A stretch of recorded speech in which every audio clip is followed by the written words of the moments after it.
Senhora Ministra da Saúde, Senhora Vice-Reitora, Senhora Presidente do ISPUP, Senhora Ministro, minhas senhoras e meus senhores.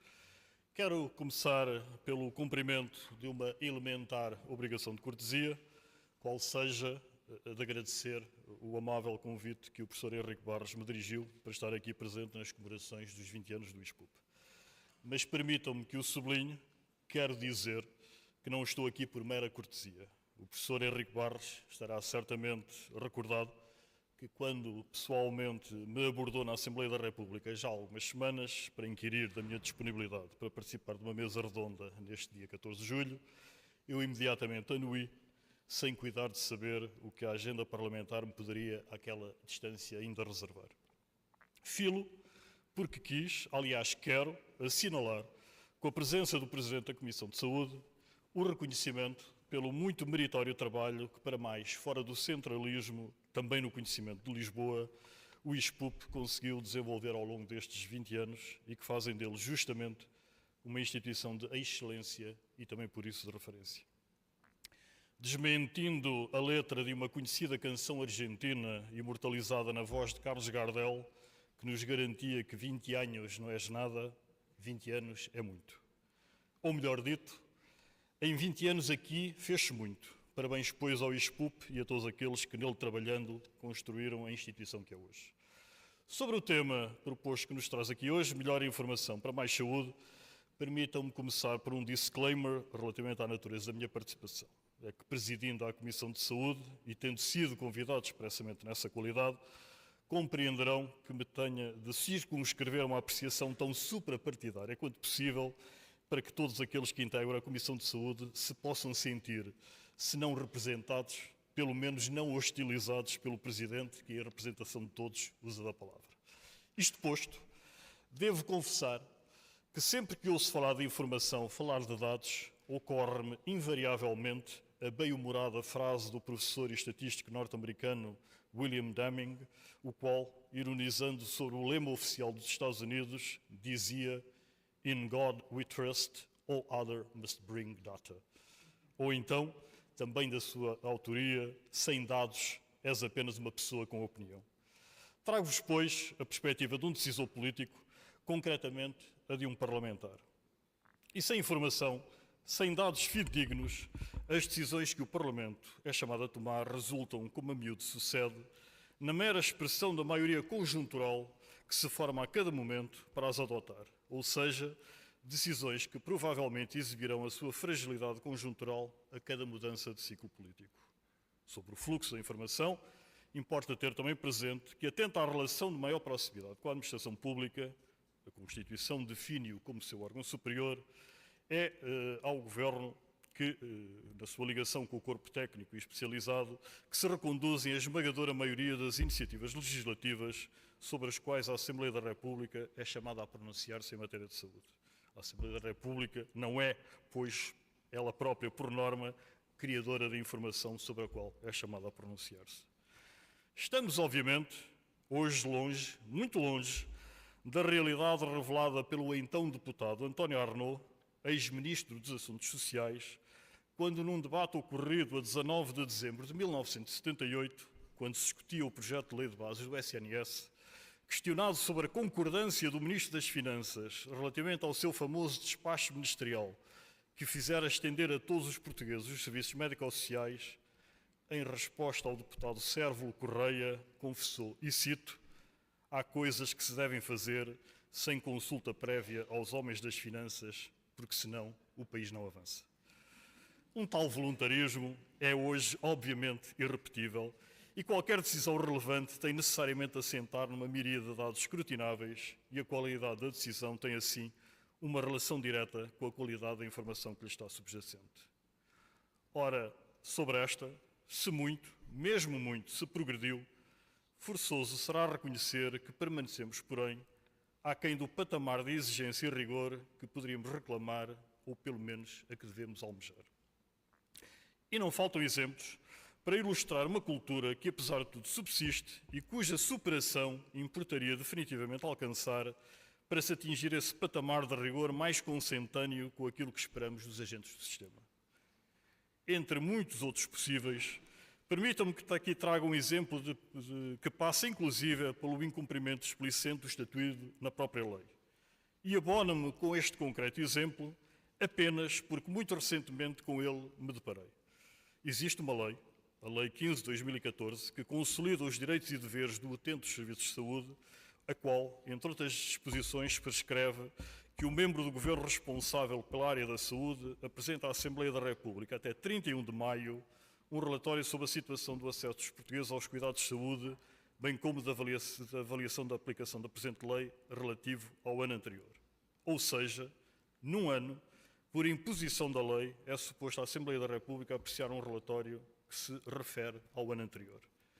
Ora, no início deste ano, em 2026, o Ministério da Saúde remeteu à Assembleia da República o relatório relativo a 2023.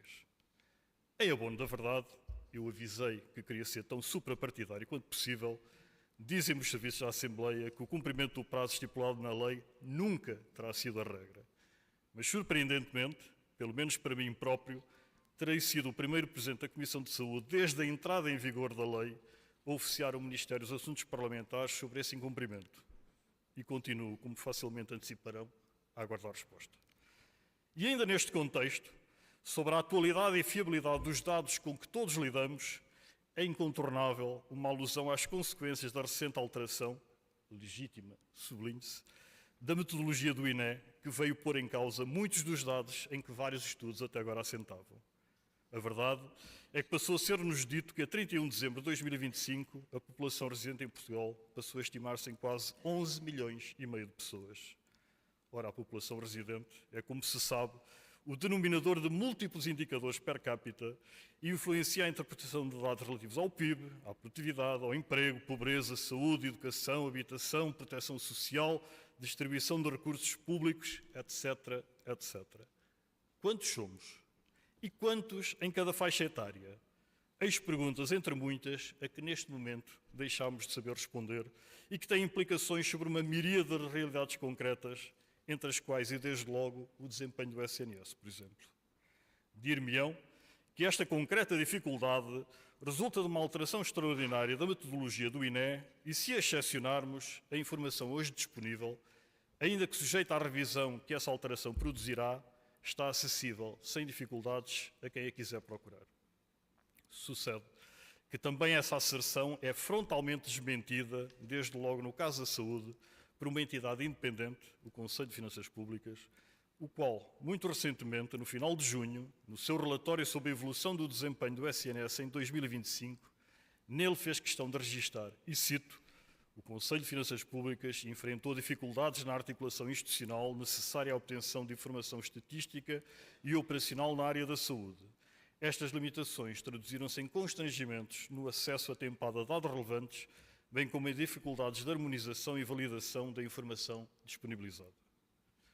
O que quero eu, pois, transmitir com estes exemplos? Precisamente que precisamos de uma maior exigência cidadã. E aproveitar a circunstância de nos encontrarmos aqui neste espaço, tão belo quanto simbólico, para dizer que a academia pode e deve ser, se não o principal, um dos principais motores dessa exigência. Contanto haja essa mobilização cívica, o que não é líquido, atento ao alinhamento do devir da coisa pública a que vimos assistindo, que não é por sua vez estranho ao surgimento de novos ou talvez velhos movimentos políticos, contanto haja essa mobilização cívica, dizia, temos razões para estarmos, no que diz respeito à qualidade da informação, otimistas. Na verdade, a progressão a cada dia maior dos modelos de linguagem de grande escala fará com que, no curtíssimo prazo, se venha a conseguir recolher e harmonizar de forma inaudita toda a informação disponível, superando constrangimentos como aqueles referidos pelo Conselho de Finanças Públicas. From bricks to clicks, como sabem, é um dos lemas do plano a 10 anos do NHS britânico, esse mesmo que inspirou a criação do nosso SNS. A ideia da informação relativa a cada paciente, por exemplo, passar a estar toda acessível num ecrã, algo de que a Estónia foi pioneira, será uma realidade. A já calendarizada implementação do European Health Data Space, o espaço europeu de dados da saúde, está já a criar uma pressão no sentido positivo sobre todos os países europeus nessa matéria, com ganhos evidentes para todos. E um dos ganhos, que não é menor, Será desde logo também o acréscimo de tempo e atenção que os clínicos poderão então vir a dedicar aos seus pacientes. Basta recordar que no citado relatório do NHS, 14% do tempo de cada consulta é consumido pela introdução de dados no sistema informático, algo que, obviamente, através da IA se passará a fazer no ápice. Com mais informação, com melhor e mais atualizada informação, será possível aos decisores ter um conhecimento infinitamente mais ajustado à realidade. Ajustado no tempo e ajustado na escala. O desperdício será minimizado, pois as respostas tenderão a ser especificamente direcionadas aos problemas e não genericamente, como até aqui, sobre as unidades orgânicas ou instituições.